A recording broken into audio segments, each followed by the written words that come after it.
Yo mga pare, what is good? Welcome back to Josh on Point. So ngayon pare, pag-uusapan natin, no? Why this generation is effed up mga pare. So kung ready ka na, hit mo na yung like button, share mo na rin, and let's go! Bad boy straight kala kill, ako 10 na. So yun mga pare, no? May nakita akong video sa TikTok na gusto kong pag-usapan natin, no? Kasi dito sa channel ko pare, no, pinopromote ko talaga yung masculinity, no?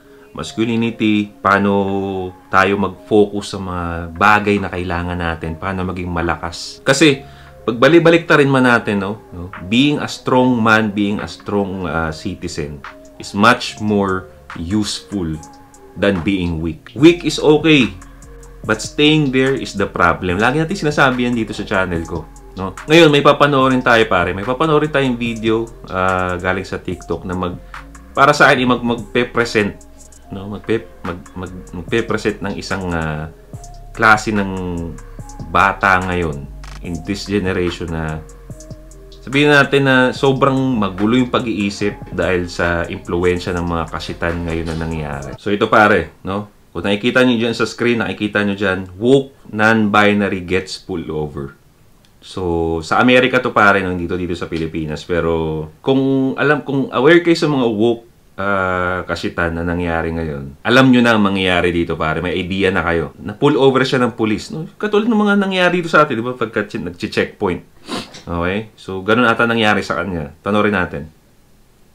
Nothing. Why are you driving in the wrong way of traffic? No, I just got changed around. I just moved here like 2 months ago. Okay. I just got changed around. Okay. Do you understand what's going on though? Yes. You're going into oncoming traffic.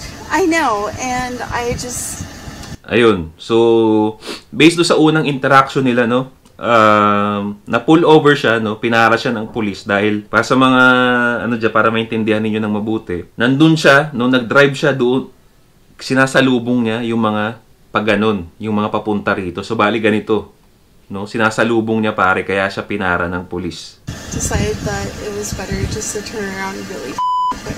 Okay. But I'm sorry. I just have like really bad social anxiety and stuff. I get you. I don't want to step out whenever you're asking for stuff. Okay. Well, we're past that. So, may bad anxiety daw siya. Tingnan natin. Just go ahead, step out. As an indigenous. Yung anxiety na to pare, this is what being used in today's generation, no? Naging mainstream na yung anxiety na to, no? So, tingnan natin. This person. Ano? I don't want to step out whenever you're asking for stuff. Okay. Well, we're past that. Just go ahead, step out. As an indigenous person. Huh? As an indigenous person? What the hell? So, meron siyang anxiety. So, ito yung basis sa mga interaction nila. Ito na yung mga binanggit niya na meron siya. Okay? May anxiety siya. Okay? Tapos sabi niya, as an indigenous person. So, mga hindi nakakalam, indigenous person is sa western country lang naman to, no? Or meron din tayo dito pare, yung mga Igorot. Di ba? Yung mga parang mga native people. Okay?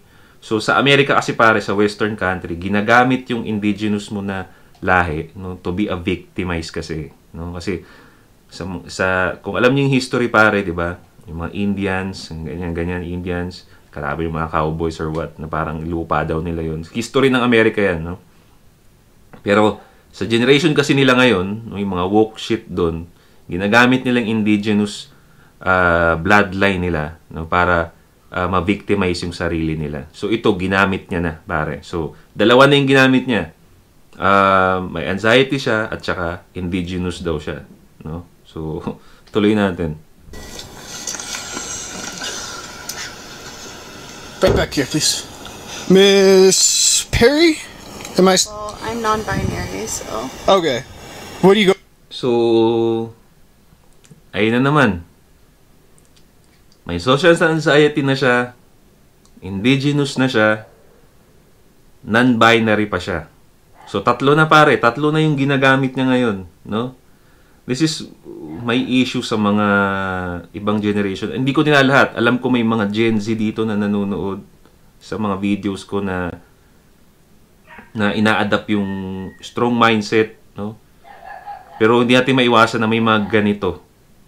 May mga ganito na lahat ng victimized term gagamitin nila, no, para lang makaalis sa sitwasyon na ginawa nila, no? So tatlo na. Anxiety, indigenous, non-binary daw siya. So tingnan pa natin. Goodbye. Kai. How can I refer to you tonight? Kai? Okay. Hey, I'm So yun nata yung pronoun niya, Sky. Sige. smelling alcohol. I know. How much have you consumed tonight? Like probably through drink. I need to run you through some tests right now. Stand facing me, please. But I just want you to know that I also have very bad social anxiety. You and me both. Okay. Okay? Any recent head trauma? Traumatic brain injuries? Anything I need to know about? Mental, yes. Focus on my finger, please. I am. You're just like, Mukhang lasing. Lasing, pare. Mukhang lasing to. Driving under the influence to, pare. May kaso to, bro. trying to intimidate me. I don't know how I'm trying to do that. This is the test. Ito nyo, pare. Sinasabi niya na ini-intimidate daw siya ng pulis. Which in fact, ginagawa lang ng pulis yung procedure sa mga taong nakikita nilang driving under the influence. Ini-intimidate ba siya? Hindi. Ina-eye test lang siya para makita kung talagang lasing ka o hindi. Pero dahil nasa weak mindset tong ganitong klase ng tao, no? Unting interaction lang, gagawa nila ng something, gagawa nila ng para makaalis sila sa sitwasyon na ano nila. No? Kaunting ganun lang, mag-victimize kagad nila yung sarili nila. No? Tingnan pa natin. As you know, as an indigenous person, and there's a bunch of going around, I'm sorry, but it's just for me to be on my toes. I get you. Can you remember that I told you that I'm non-binary? Yeah, I'll try my hardest. I'll refer to you as Kai, right? Yes. Perfect. I need to know if you have any injuries or anything that would prevent you from doing a standard walk or turn tonight. Mental health. Any physical injuries? Mental, yeah. So, sabi niya may mental health issue daw siya.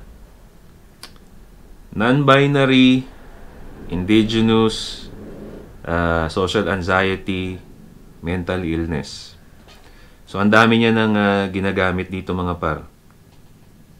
Pero knowing, nakainom siya at nagda-drive pa siya. Di ba? It doesn't add up. No? Kung may mental illness ka, may anxiety ka, hindi ka pwede mag-drive eh. Di ba? So, I think ginagamit niya lang tong mga to, no, kasi nakikita niya sa internet yung mga terms na to, no, siguro nag-work to dati. Pagka ginamit mo itong mga ganitong terms, yung police sa kanila, pagbibigyan ka na or what. Pero mukhang hindi kinaagat ng police yung mga kasitang ginagawa niya. I'm just saying. Okay. Mental, PTSD, depression, anxiety. I get you. What else you want? Now with your right foot, place it in front of your left in a heel-to-toe touching manner with your arms by your side, just like this, ma'am. Can you not call me ma'am, please? I'm trying my hardest. Okay, well, Okay. it means Narinig nyo? Do not call her mom daw. a lot to me. I'm trying my I don't hardest. feel like a man, so Okay. it's kind of triggering. Right foot in front of your left. Triggering daw. Ito yung sinasabi ko ito yung ibig ko sabihin eh. Ito yung ayaw ng mga tao eh. Di ba? Ito yung reason kung bakit itong mga ganitong klaseng kabulshitan, yung mga pronouns. Kaya ayaw ng mga tao to tanggapin. Maski sa Western country, sinusuka to. Why? Because pinipilit nyo sa mga taong hindi naman naka-engage sa ganyang bagay. Alam mo, triggering daw. Ano bang mali ng tao na wala naman dyan sa spectrum ninyo? Di ba? For example, ako, kunyari, sabihin ko dun sa taong hindi nagvi-video games. Sabi niya, hindi ko alam bakit, hindi ko trip mag-video games kasi parang aksaya ng oras eh. Pero knowing hindi siya nag-video games sa buong buhay niya, pagpipilitan ko ba yung gusto ko? sa kanya. Eh, hindi nga siya nag-video game sa buong buhay niya. Malamang sasabihin ko, okay. Kasi ka naman nakapag-video games, kaya hindi mo rin talaga alam. Pero hindi ako magagalit sa kanya, hindi ako matitrigger, kasi yun yung nakalakihan niya eh. Bakit ikaw parang dinidemand mo sa kanya na parang ayusin niya yung tawag sa'yo? Eh, wala sila sa spectrum na ganyan. Diba? Kung ano yung gusto mo, sa'yo na lang yun. Diba? Ito yung ayaw ng iba, yung ipinipilit sa kanila. No? Tingnan pa natin. Nope, go back. I'm sorry, but the whole man thing just like... I apologize. Let's see if we can move forward from it. You have 0 questions? No, but I just want to tell you that I suffer from really bad anxiety, especially with generational trauma and PTSD around white people and cops. Like, what? Narinig niyo ba, pre? but I just want to tell you that I suffer from really bad anxiety, especially with generational trauma and PTSD around white people and... So, may ginamit na naman siyang bago. Generational trauma, PTSD against white people. Ano na to? Ano na to? Ano nang nangyari, par? Ang dami niya nang ginagamit na tools, no? Hindi ko na nga mabilang ano yung una niyang ginamit. Naka-5 na, naka-7 na ata siya na struggle. Ito yung reason din ko bakit ayaw ng mga tao sa mga ibang tao sa ganitong klase ng mga tao, no? They will use everything. They will use everything and they will use every victimization term para ma-exempt sila sa mga maling ginawa nila sa buhay. Diba? I reacted this way because I'm indigenous. I reacted this way because I have PTSD. I reacted this way. Diba? Hindi nila sisisihin yung sarili nila. Okay? This is what I hate about this kind of people. No?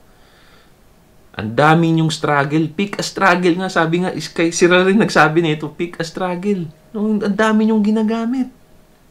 The hell is this? Thoughts, like... It's just... Knowing na uminom ka, na magdadrive ka, di ba? Alam mo magdadrive ka pero umiinom ka pa rin, no? This is crazy, no? Hindi mo na lang sabihin na, sige, I'm sorry, I drove drinking. Please do whatever you want, officer, no? May mali ka nang ginawa eh. Di ba? Alam, general knowledge yun na bawal uminom habang nagdadrive. Bawal ang lasing na nagdadrive. General knowledge yan. Maski bata, alam yan.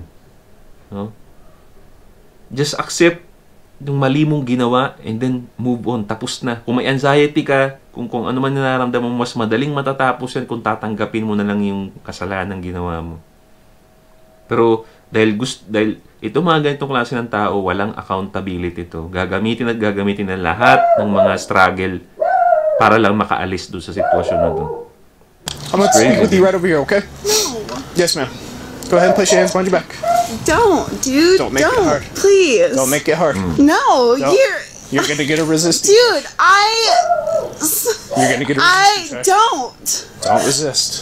Don't. Listen to me. Don't resist. Don't. You're being a white man and... What? Anong ibig sabihin ng pagiging white man niya sa paghuli sa'yo dahil hindi ka sumusunod?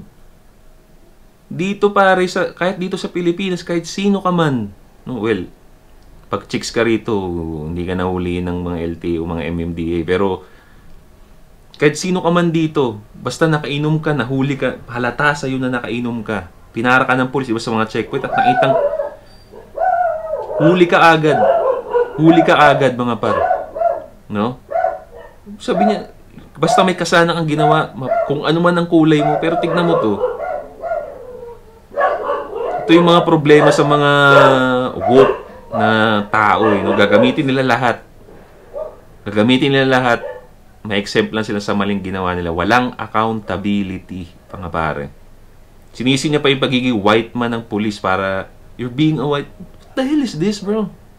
Don't! I followed all of your shit, like... As an indigenous person, like, you guys. You guys are scaring me. There's nothing to be afraid of. Yes, there is. It's called. What's going on? Nothing. So, ayun na siya pare. No? Kung nakita ninyo, now, sa mga nakapanood dyan, naging aggressive ba in what way yung pulis? Kahit ako, honestly, pinanood ko yung video, ang malumanay nung pulis kausap yung malumanay kausap yung pulis. Hanggat maaari, pinatawag siya sa pronoun na gusto niya, no? Sumasakay doon sa trip niya. Sinabi sa kanya na may anxiety siya. Sinabi ng pulis, me too. Kung nakita niyo yun, di ba? Sabi niya, I have anxiety. Don't worry. Me too, sabi ng pulis.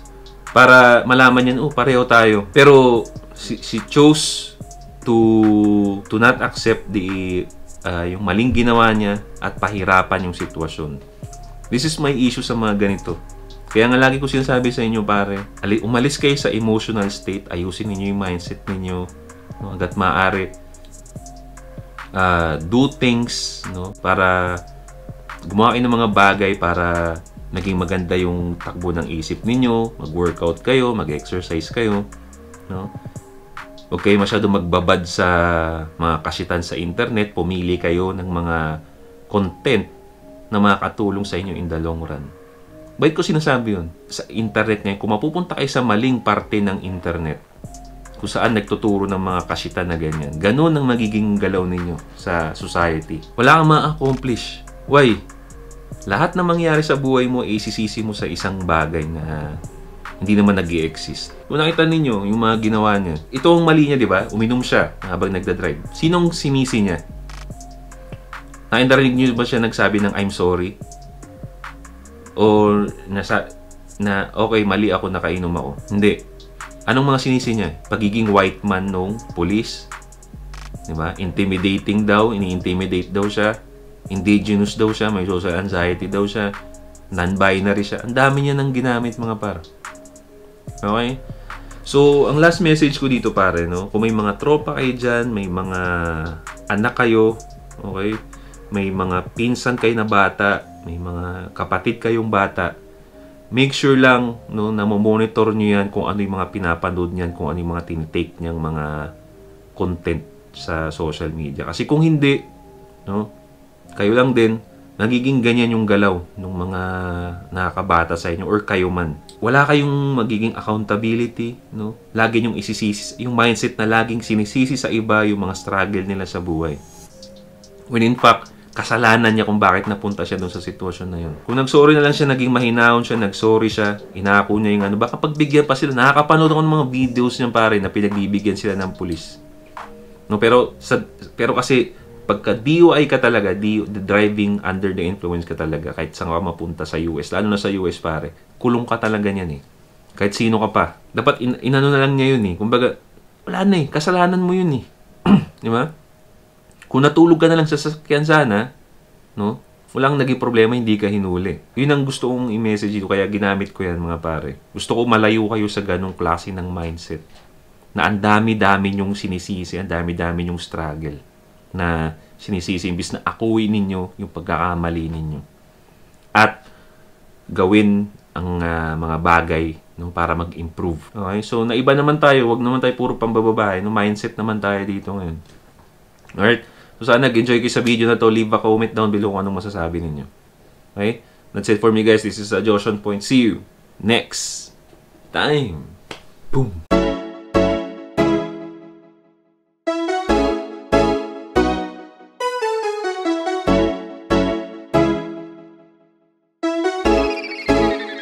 GFAB.